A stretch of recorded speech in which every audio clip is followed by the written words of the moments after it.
Welcome guys to Baku, track guide number 3.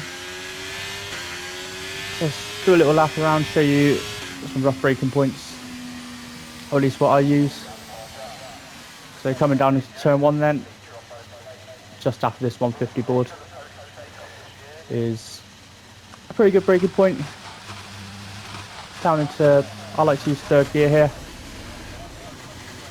Like take a little bit of this curve here, and then run this curve on the exit up to fourth gear. Into turn 2, you look for this orange barrier on the right hand side, the orange part of the barrier at the end there.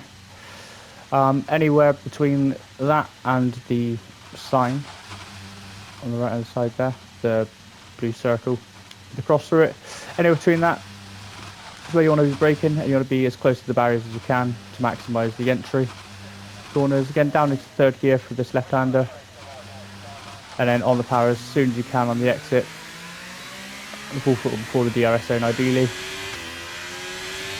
Down this long back straight then with the DRS, I like to just keep it on the right hand side.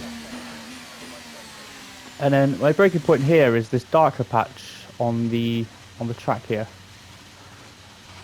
You can't really see it too well here, but you got the 100 meter board there on the left, and then you can just about see that dark patch coming across the track from the right hand side, the white barrier there. I use that as a brake reference, and then down into third gear as well.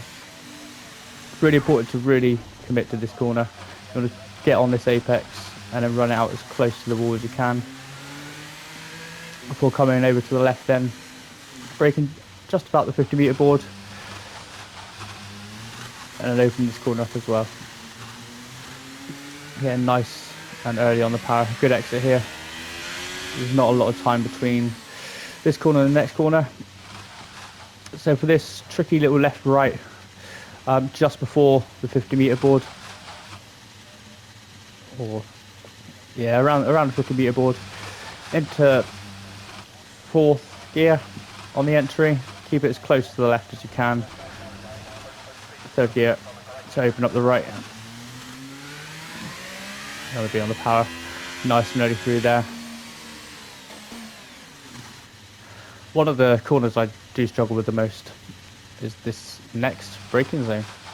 But generally I look out for this orange barrier on the right. I want to start braking just as I'm coming to that, not after it, but just as I'm coming onto that, into third gear. And this year you can take quite a bit of this curve on the inside, so you want to cut as much of this as you can get away with to open up the exit. And then between the black bollard and the 50 meter board, that's your braking point, into fourth gear for the left-hander, and then I like to just drop the third with a touch of brake, get on this apex as close to this wall as I can to open up the exit onto the long straight. And then you go down this straight then as smooth as you can. Take that apex, not be over it like I was there, but just efforts on it. This right here, I'll go back a little bit. So into the, well, we'll call it the penultimate corner. I'm looking out for this black box here on the right hand side. You can get away with braking just after that, but I like to use that as my reference point. And then you want to sort of be all over this apex, all over this curb, as close to this white line, as far over to the right white line as you can, into third gear I believe, and then really throw it in off the brakes, and then be over this white line all the way down this back straight here.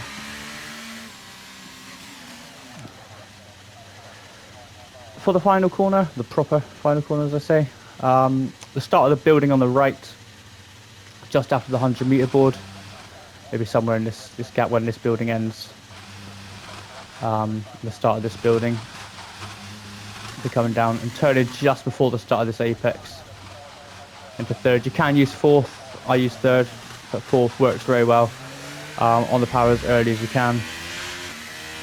And then this last section is all about just keeping it smooth, get on this apex here, and then I keep it in a straight line, and then turn in, and then straight to the line.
Okay, let's get into the setup then. I grabbed this one just off the time trial leaderboard.